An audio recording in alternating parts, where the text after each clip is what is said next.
यार मैं अपना जो मोटिवेशनल गाइडेंस बोलो, करियर काउंसलिंग बोलो, ये मैं पर्टिकुलरली सिर्फ यूपीएससी नहीं तो मैं ओवरऑल इन जनरल सारे एग्जाम्स के लिए बताऊंगा। फर्स्टली मैं मेरे लिए थोड़ा सा क्रेडेंशियल बढ़ा लेता हूँ ताकि आप भी अच्छे से सुने और लगे कि यार कुछ तो लॉजिकल बोल रहा है और कोई क्रेडेंशियल वाला बंदा बोल रहा है। हम इतना टाइम छोड़ के सब करके यहाँ आए, तो सबसे पहले मैं बता दूँ कि इसके पे जब मैंने जर्नी स्टार्ट की तो एक गेट एग्ज़ाम होती है आईआईटीज़ में एडमिशन लेने के लिए। तो मेरा उसमें सिविल इंजीनियरिंग में ऑल इंडिया रैंक 57 आया था और मुझे कई सारे आईआईटीज़ में एडमिशन मिला। उसके बाद मैं इंडियन इंजीनियरिंग सर्विस, मुझे लगा IIT okay it's good but government सेवा में जाना है तो let's go for Indian engineering services, मेरा वो लक्ष्य हो गया। तो उसमें मैंने वो फर्स्ट अटेम्प्ट में क्लियर किया और सीपीडब्ल्यूडी मेरी फर्स्ट जो चॉइस थी उसे मिला। वो यूपीएससी कंडक्ट कराती है, तो मेरा फर्स्ट अटेम्प्ट में हो गया और मैं इंडियन इंजीनियरिंग सर्विसेज ऑफिसर में चला गया। मुझे लगा यार आखिर में अपना एम तो आईएएस है, तो मैं यूपीएससी सिविल सर्विसेज की तैयारी करने लग गया। उसमें फर्स्ट अटेम्प्ट में मेरा हुआ नहीं, बट मुझे लगा मैंने पूरी कोशिश की, बट मुझे लगा मैं डेफिनेटली मेरा और अच्छा कर सकता हूँ। तो सेकंड अटेम्प्ट में मेरा रैंक आया, अच्छा रैंक आया, बट मुझे आईएएस पद नहीं मिला, मुझे Indian railway traffic service, Indian railways मिला, जो कि एक बहुत अच्छी पद है। बट मुझे लगा मैं और एक मेहनत करता हूँ और एक बार लास्ट कोशिश करता हूँ। बहुत मेहनत की पर नहीं हुआ। उसमें मुझे अपयश मिला। साथ में मैंने इंडियन फॉरेस्ट सर्विस में मेरा चयन हो गया, पर मुझे लगा एक लास्ट बार दे देता हूँ, एक लास्ट बार, और मैंने पूरी जी जान लगा दी। ऐसा नहीं कि मैंने हर अटेम्प्ट में या पिछले अटेम्प्ट में मेरी 100% नहीं दिया, 100% दिया, पर फिर भी मुझे नहीं मिला। मुझे लगा यार और मैं कर सकता हूँ, शायद मुझ में और निखरने की क्षमता है, तो क्यों ना और मेहनत की जाए। फिर मैंने लास्ट अटेम्प्ट दिया और फाइनली ऑल इंडिया रैंक 97, पूरे भारत में 97 रैंक से मेरा आईएएस में सिलेक्शन हुआ। और अभी मैं आपके सामने झालावाड़ में हूँ, आपके लिए आया हूँ। समय निकाल के मैं सारे प्रशासन को रिक्वेस्ट करके यहाँ पे बुलाया ताकि वो आपको मोटिवेट कर सके और कहीं ना कहीं एक स्पार्क डेवलप कर सके कि यार हम कर सकते हैं।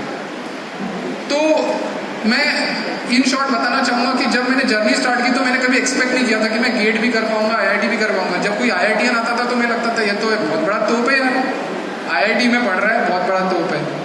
फिर लगता था आईएएस है, बहुत बड़ा। ऐसे लगते लगते धीरे धीरे journey of 1000 mile starts with a single step, और बस होते गए, करते गए।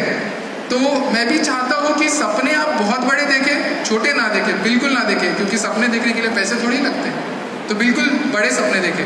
और इस सब में, इस जर्नी में मैंने जितने भी एग्जाम दिए मैंने सारे क्लियर किए।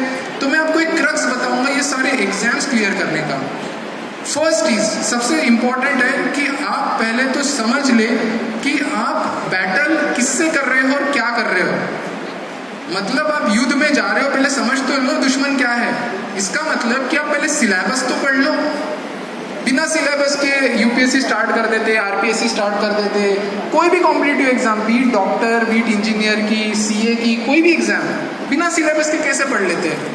तो लोग न्यूज़पेपर पढ़ते जाते, पूरे का पूरा पढ़ते जाते, रटते जाते, चाट लेते, 2-3 न्यूज़पेपर ला। अरे पहले देख तो लो न्यूज़पेपर में पढ़ना क्या है। इसीलिए सबसे पहला क्वेश्चन और सबसे पहले इंपॉर्टेंट पॉइंट है सिलेबस पढ़ लो, बहुत बार पढ़ लो ताकि आप इधर उधर ना भटको। सेकंड है कि प्रीवियस ईयर क्वेश्चंस देख लो, पहले समझ लो यार यूपीएससी या आरपीएससी या जो भी आप एग्जाम दे रहे हो, बीट टोफेल, कुछ लोग लगता है उनको कि यूएस में जाके पढ़े, कहीं बाहर जाके पढ़े, या कोई भी क्लैट दे, लॉयर बने, तो पहले देख लो किस टाइप के क्वेश्चंस पूछे जाते हैं, कहाँ से पूछे जाते हैं, वो 2-4 बार पढ़ लो। क्योंकि कई बार हम देखते हैं कि जो हम टेस्ट सीरीज लगाते हैं उसमें अनशन कुछ भी पूछते हैं, और जो एग्जाम डिमांड करती है वो बहुत अलग है। तो बहुत अच्छे से समझ लो कि प्रीवियस ईयर क्वेश्चन यूपीएससी क्या डिमांड करता है, उससे आपको पता चलेगा कि यूपीएससी के कुछ कोर एरियाज होते हैं। इवन हर एग्जाम के कोर एरिया होते हैं, आईआईटी हो, इंडियन फॉरेस्ट सर्विस हो, कोई भी हो, सबके कुछ पर्टिकुलर एरियाज होते हैं जो उनके इंटरेस्ट के होते हैं। तो वो एरियाज को ज़्यादा अच्छे से पढ़ो। तीसरी चीज, लोग बिना प्लान के पढ़ते, प्लान ही नहीं होता है, बस आज मन हुआ 8 घंटे पढ़ लिए, कल हो गया 10 घंटे पढ़ लिए, परसों मन नहीं हुआ, पता नहीं कहाँ जा रहे हैं। यार एक प्लान बना लो, इस दिन एग्जाम है, ठीक है, 1 साल बाद एग्जाम है, तो मुझे कम से कम मान लीजिए 5 रिवीजन चाहिए, तो मेरे पास 6 महीने हैं, क्योंकि लास्ट के 6 महीने या 4 महीने में रिवीजन में दूंगा। चलिए मेरे पास 6 महीने बचे, तो 6 महीने में मुझे मान लीजिए कि 12 सब्जेक्ट्स कंप्लीट करने, 12 सब्जेक्ट्स इन 6 मंथ्स। तो फिर उसके हिसाब से 1 महीने में मेरे 2 सब्जेक्ट्स होने चाहिए, तो मेरे पास 2 सब्जेक्ट्स कंप्लीट करने के लिए सिर्फ और सिर्फ 1 महीना है, मतलब 15 दिन में 1 सब्जेक्ट हो जाना चाहिए। इसका मतलब 15 दिन में हो जाना चाहिए, तो मुझे किस ऑप्टिमम कैपेसिटी में काम करना होगा, पढ़ना होगा, ये ध्यान रखिए। तो आपके पास टाइम वेस्ट करने के लिए कुछ भी टाइम नहीं है, क्योंकि आपका टारगेट है एक अटेम्प्ट में, फर्स्ट अटेम्प्ट में एग्जाम क्लियर करके